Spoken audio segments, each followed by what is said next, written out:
世界上最大嘅謊言咧就係貸款買樓，比貸款買樓更喪盡天良咧，仲有26年最新嘅6個天坑等住你哋。今日咧阿 Ken 揭露一啲垃圾同行編造嘅買樓騙局，摘咗佢哋嘅飯碗。每個騙局後面咧都有無數個被坑嘅買房人，特別係第一次買房換房嘅朋友要注意啦。為咗防止呢條視頻俾黑中介舉報落架，麻煩咧大家幫手點個讚。第一個咧，騙局年年有，年底係特別多嘅。你哋有冇發覺每到年底會有人同你講呢個時候咧買樓係最平嘅，係一年之中最好嘅時機。開發商一係衝業績，二咧係為咗回籠資金。年底嘅特價房、公底房價錢都特別嘅平，叫你快啲去執樓。其實真相係咩呢？開發商邊度仲要等到5、1、11或者年底啊？好多都係將前2個月嘅活動咧攞出嚟包裝。有啲樓盤講送30年物業管理費，我一問佢呢，佢就講喺總價上面加咗啲錢，真係羊毛出在羊身上嘅。今年國慶成交數據出嚟咗，點解冇咩人發呢？因為成交比上一年少咗1/3。第二，買房優先選擇新房，新房咧比二手房嘅戶型更好，公攤更低。呢個咧就係呃鬼嘅。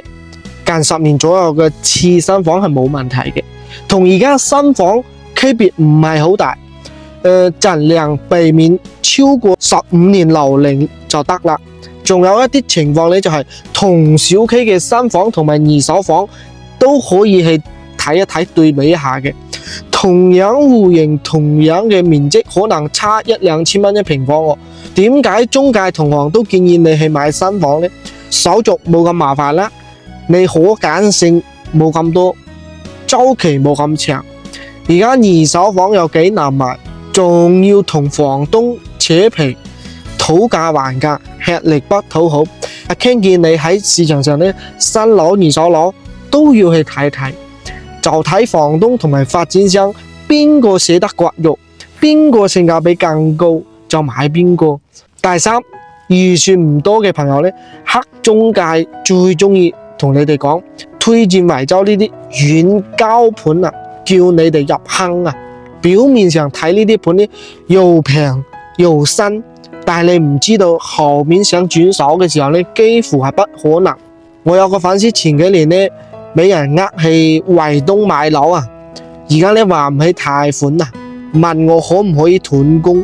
當時100萬入手嘅，問我幾多錢可以出，我有啲唔忍心打擊佢。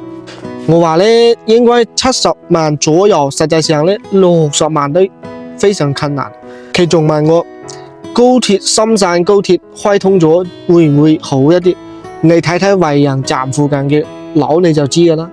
第4個要記住啊，越唔好賣嘅樓盤咧，銷售咧越中意同你講概念畫大餅，但係佢哋絕對唔話俾你知嗰度個位置嘅房價跌咗幾多，之前買嘅房東有幾慘，佢會瞞住你嘅。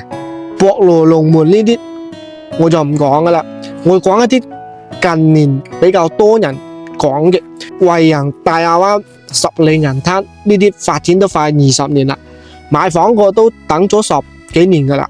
嗱，呢啲地方一直係不溫不火啊。以前發展商咧就係靠概念賣房，房價炒到飛起，都係跌得最痛嘅。想轉手只能跳水，所以唔好再相信規劃未來嘅呢啲講法。我哋咧人生係冇幾個10年嘅，城市更新換代係一個好長嘅周期。我哋買樓就係為咗享受，所以一直提醒粉絲朋友們，買房一定要眼見啊為實啊，多去周邊睇睇，實地睇睇，嗰啲冇見嘅就等於冇嘅。冇聽中介銷售喺嗰度吹水，擦亮自己嘅眼睛啊，自己有啲主見。